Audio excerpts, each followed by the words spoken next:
اب عذاب قبر جو ہے، قبر کے اندر جو انسان کا عذاب ہے تو وہ بھی عالم برزخ کا عذاب ہے۔ میرے رسول کریم صلی اللہ تعالی علیہ وسلم نے نا کچھ چیزوں سے پناہ مانگی ہے۔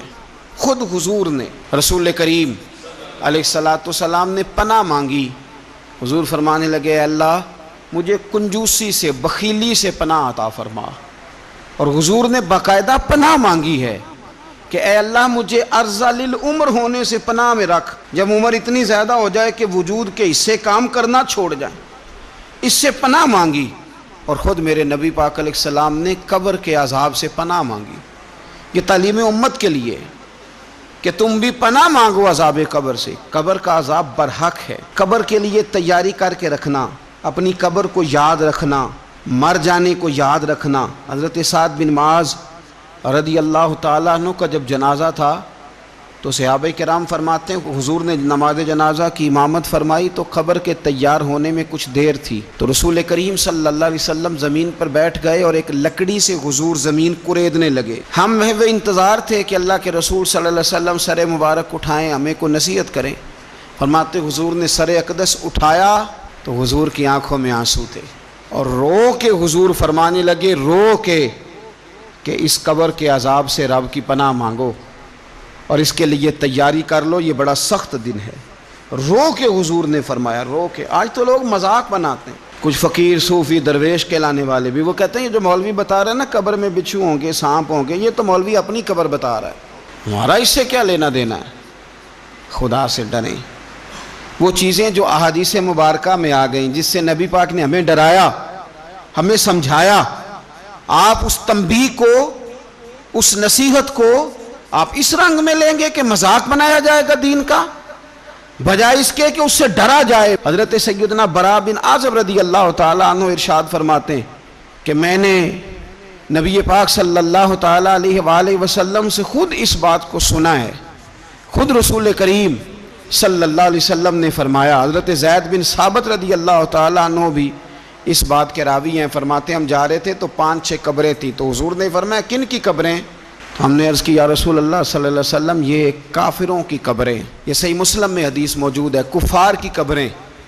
تو اللہ کے رسول صلی اللہ علیہ وسلم فرمانے لگے، ذرا حدیث کے لفظوں پہ غور کرنا، حضور فرمانے لگے اگر مجھے ڈر نہ ہوتا کہ تم اپنے مردوں کو دفن کرنا چھوڑ دو گے، اگر مجھے اس بات کا ڈر نہ ہوتا کہ تم اپنے لوگوں کو، مرنے والوں کو قبروں میں دفن کرنا چھوڑ دو گے، اگر یہ مجھے ڈر نہ ہوتا تو میں سناتا کہ قبر کے اندر کس طرح عذاب ہوتا ہے۔